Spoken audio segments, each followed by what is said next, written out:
Hello, BookTube. I had errands to run this morning. One of the errands that I had to run yesterday morning did not go smoothly. It it faltered and then fell through simple, uncaring, eyes two-thirds closed incompetence. Uh, and the upshot of that errand was, you try tomorrow? I don't know. What the F? So I had to try that errand again this morning. God almighty. If anybody's wondering why places are failing and the gig economy is booming, if you are hired to provide some sort of service and you're a checked out zombie and there is anywhere in the world a gig economy deliver to my door version of that service, how many times do you expect me to let you treat me like cat lint on the floor before I say, okay, I'm not going to give your place any money anymore. Instead, I'm going to have this delivered to me with my own specifications. anyway, that part of the errands yesterday went wrong, so I had to redo it today.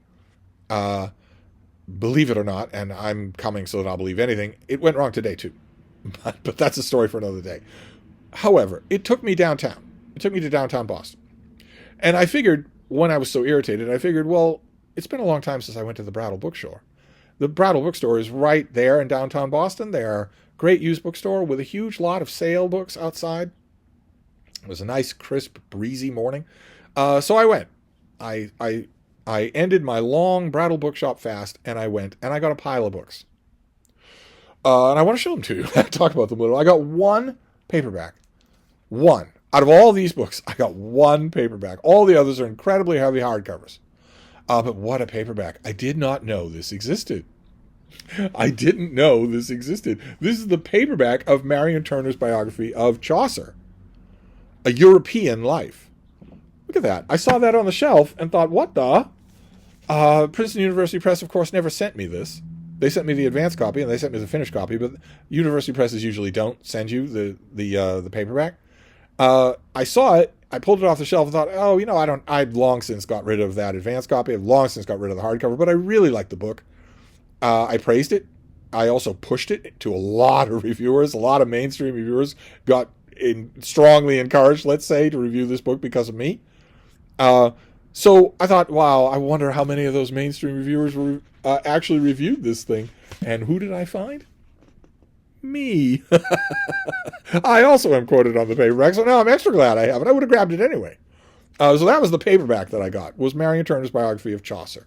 It's an excellent biography of Chaucer. It really, really is. Of course, I have a sentimental soft spot for John Gardner's, but this is an excellent biography of Chaucer. And of course, if you are interested in a big biography of Chaucer, you should get this paperback. For one very good reason. You should get this paperback. But that was the only paperback. All the others are hardcovers. I got, for instance, this thing. I was so happy about this. This is the favorite poems of Henry Wadsworth Longfellow. It is edited by Henry Seidel Canby, who came up on this channel just recently. I did the favorite covers. I did a video of favorite book covers. And one of the books I held up was Canby's Life of Thoreau. And this is his collection of the verses of Longfellow. Not everything, but the favorite things. And it's illustrated by Edward A. Wilson, all throughout. In black and white, there's The Midnight Ride of Paul Revere, and also in color. Yeah, there's My Lost Youth. And when it comes to, I love Longfellow. I absolutely love Longfellow. I know everything there is to know about him. I've read so many books on this poet, but nobody knows him anymore. But I've read so many books on this poet, and also love his verse. And one of the things about Longfellow is that there are a million editions. There aren't any more. Nobody reads them anymore. But in the 19th century, he was the most popular poet in the world. And there were endless numbers of editions. There were big, fat, Bible-sized complete verses. There were selections with illustrations, selections without. The Old Reader's Digest hardcover line had a great Song of Hiawatha and other poems. That was a great volume. And every time I've got one of those, over the years, I've got plenty of them, and they come and go. I read what's in them. I read any kind of critical apparatus or anything like that, and then usually they go away. But every time I did get them, I thought, I want Canby's. I want this. selected Longfellow. Of course, all of Longfellow is available for free online, but I wanted this selected Longfellow, and here it is. I just had to wait long enough. That's all. The Brattle will provide. Let's see here. How are we going to do the feng shui? Then I found this little thing. This is edited by Roger Bosch, and it is selected letters on politics and society of Alexis de Tocqueville, the author of Democracy in America. I think this man is fascinating. I love the way he writes, even when he's writing privately to friends. I love the way he writes. I love the way he thinks. And this is selected letters, but there's a huge amount of writing on those. It's not just the letters. The letters are a tiny part of this book. There's a huge amount of writing about de Tocqueville, about his biography, about his various travels, about all the intellectual tumults that inform the letters and the society papers. I've never seen this before, but I have a little de Tocqueville library, and this certainly belongs in it. so there you go. Okay, then I found a biography. This is by Franco Mormando. It is a biography of Bernini, the great sculptor. This author, I think, this thing has a huge number of illustrations all throughout. Bernini was supernaturally talented as a sculptor. His sculpture. I want to see if they have the very famous one, the one that you'll know even if you don't know it's by Bernini. If you've ever gone to Rome, you have looked at Bernini's work, which is not something you can say about every artist, even the ones who ruled Rome in their day. He was incredibly prolific and also controversial and collectible, even in his own day. And he led a horrifying life. He's often paired with Caravaggio for that. Caravaggio led a worse life, a much worse life. Caravaggio is pretty much the hardest example of separating the art from the artist. But Bernini was no saint. He led a horrible life too. Did a bunch of horrible things to a whole bunch of people, including his own brother. Well, now I'm not finding it. Okay, well, it's got to be in here. There's one particular statue that Bernini did that is really, really well known. It's got to be in here, and I wouldn't be surprised if it's in here in color, because you wouldn't have. Oh wow, this has portraits of all the people from Bernini's day. Portraits, I mean, by people other than him. He did portraits as well. Wow. Okay, well, I'm not finding it, but that's all right, because this is a biography of the man. The writer here isn't as concerned with the artwork. Describe its commissioning and its nature and the circumstances of its creation, but he's mainly concerned with Bernini the man, who was not all that nice. It could be petty, could be awful violent. The author in his oh wow, this is signed by to Paul with best wishes from the author. But he puts it well in his preface. He ends his preface with finally, because Bernini has never been the subject of a full-length, probingly candid biography, much of the general public, I've discovered, assumes the artist's private life was, in itself, dull and uneventful. And for this book, the author translates a lot of primary documents that have never been translated into English before. Nothing could be further from the truth. I guarantee that in the pages that follow you will meet, or know better, a fascinating and not always lovable human being, one whose private life had its share of scandal, intrigue, and much of the type of interpersonal drama that we are accustomed to seeing on TV soap operas. Caravaggio was not the only Roman Baroque artist who had a vivid, tempestuous personality and engaged in antisocial, even criminal behavior. Let the reader beware. The most famous criminal thing that Bernini did in his personal life was pay a servant to slash a woman's face with a knife. Which in certain moods, in certain publics at the time in Rome, could have resulted in the penalty of having the knife wielder's hand cut off. But instead, Bernini was pardoned by the Pope. so it was a twisted, dark period. I usually buy very sparingly artist lives. I've got enough with writer lives, but this was irresistible. I couldn't help it. Then we have something by William Howarth, who I believe is now dead. He was the foremost Henry David Thoreau scholar of his time, an amazing Thoreau scholar, someone who could enthrall an entire auditorium full of students, most of whom went in thinking Thoreau was boring. Then you could have heard a pin drop. After 15 minutes, you could have heard a pin drop in those auditoriums. And this is called The Book of Concord, where it's the subtitle is Thoreau's Life as a Writer, but this, if I remember correctly, is all about Thoreau's journals. I think this is the first really comprehensive study of Thoreau's journals that had ever been put in a book. This is, I think, by Viking. Is that right? Did Viking bring this out? Yeah, Viking brought this out. And I have read this book, but only out of a library. This is an ex-library copy. So I'm very happy to have it because nobody writes better about Thoreau than this guy does. He could be very annoying in his personal life. He could be very annoying, face to face. He was very much a Thoreau evangelist. He wanted people to know how wonderful this author was. And that was wonderful. But as with most literary evangelists, he was also could be a bit of a pedant, most annoyingly, his pronunciation of the author's name. Which is what are you supposed to do with that? I mean, yes, it's correct that Thoreau pronounced his name thorough, like the word thorough, accent on the first syllable. But who the hell cares? Nobody says it that way now. Nobody says it that way now. What are you going to do? Spend your whole life politely correcting people? Well, it turns out if you're willing and hard, you are going to do that, but still, it's not going to help any. But the insights here, I'm very glad to own a copy of this. That is just fantastic. The Brattle really does provide, even if you overfish, there's still going to be stuff there. That outdoor sale lot is thousands and thousands of books. Even as attentive and time-consuming as you want to be on one visit, you're not going to see them all. Your eyes are going to glaze over and gap over things. It takes more than one visit to see them all.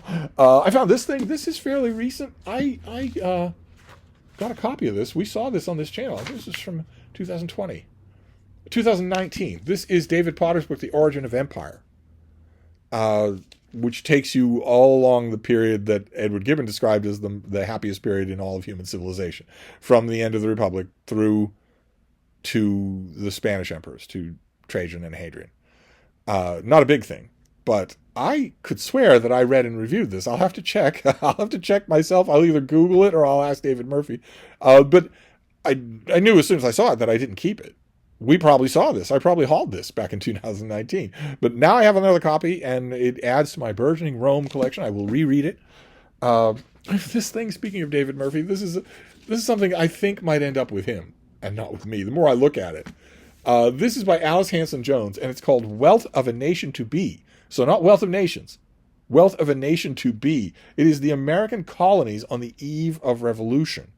And it is an economic study of data tables.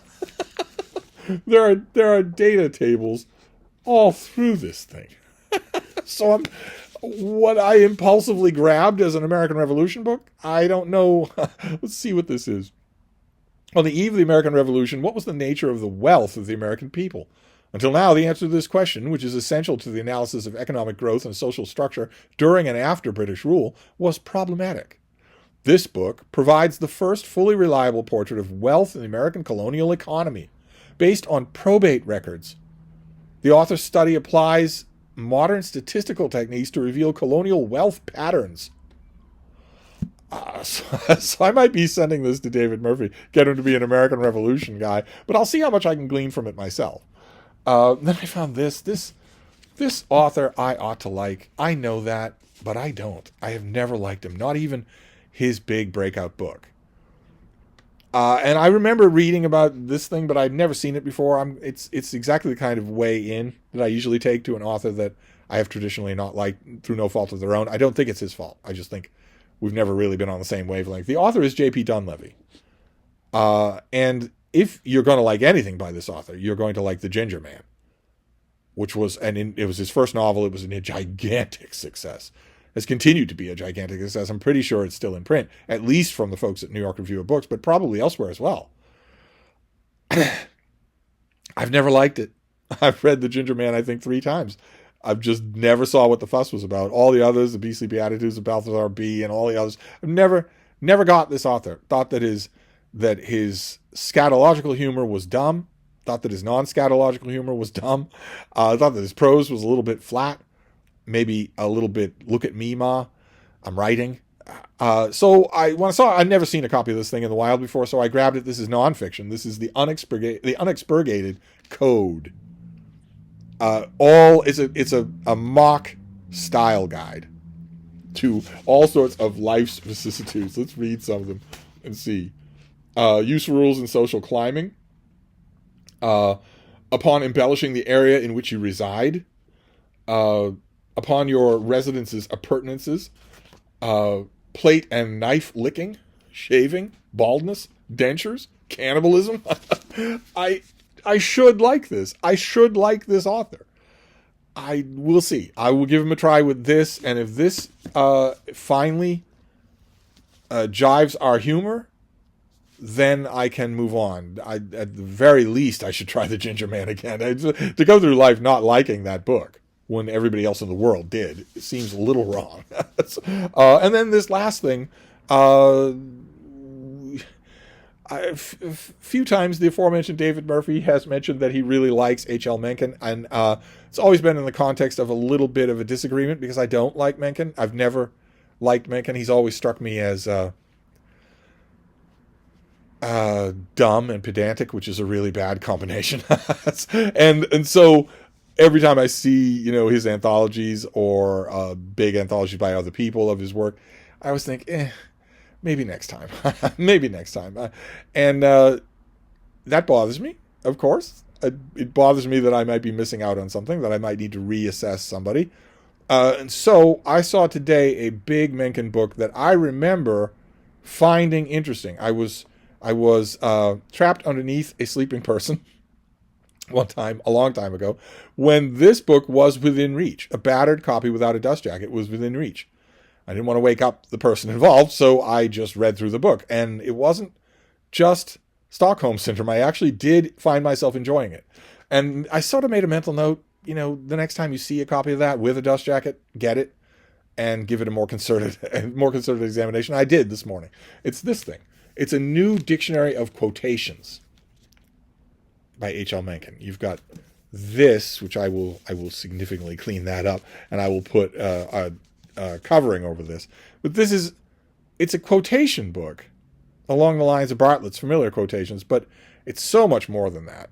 It's him, again, I think sententiously tracing every last little detail about, all that glitters, not all that glitters is gold. Where does that come from? Who's the first person ever to say that? Oh, you think it's so-and-so? No, it's not. Oh, you think that it might be even earlier than so-and-so? It might be Chaucer? No, it's not him either. In other words, this seems like, it struck me at the time as very much springing from the same place that so much of Mencken springs from, which is, but did you know? Or, well, actually, which I hate. I hate talking with people like that. I hate people who make that their whole source of their existence. So a whole book of that, you'd think, but I can actually divorce it, I think, from that attitude and just sample the result. Just sample the sheer amount of research that went into this thing. I'm hoping that I can do that. It's all broken down by subject matter. There are pages and pages on, for instance, the heading of God, and lots of others too. I'm sure that I'm going to love this. I'm sure that I am. And who knows, maybe I'll become a Mencken guy. You never know. There's a great Mencken anthology that shows up at the Brattle all the time. It could very well have been in the section in the store, but I did most of my shopping outside. There's only one thing that I got inside the store, and I've saved it for last because it's the best thing of the day. Even better than the Canby Longfellow. I found this. The Library of America box set of Willa Cather. Oh, look at that. Look at that. Now, this is going to bother some of you type A personalities because these aren't obviously in order.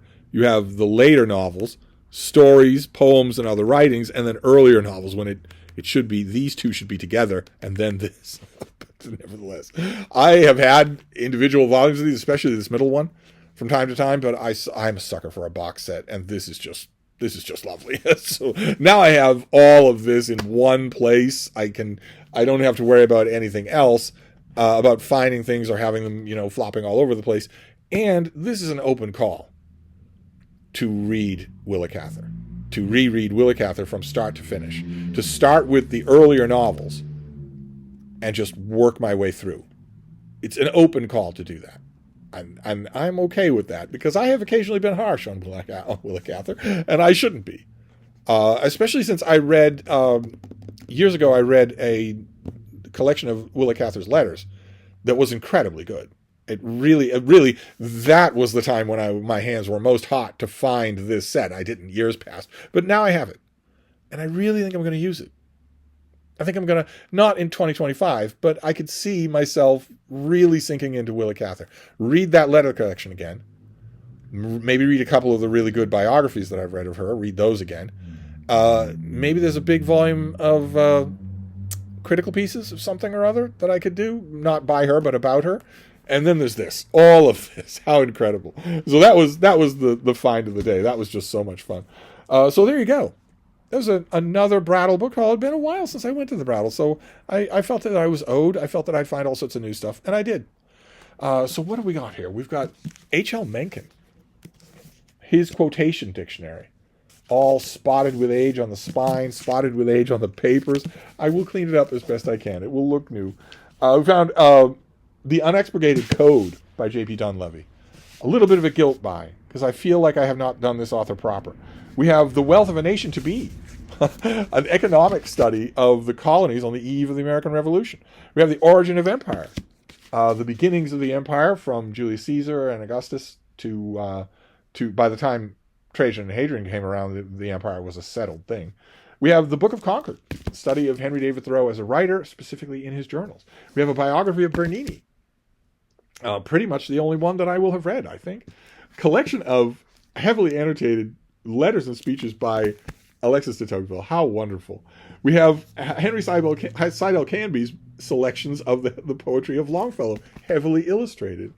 We have Marion Turner's biography of Chaucer with a great blurb.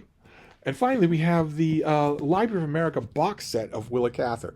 And these things slide right out, which is great, because that is usually the bane of my existence when it comes to box sets, is that I have to tear the box apart to get the books out. But these things slide right out. Wonderful. Wonderful. So there you go.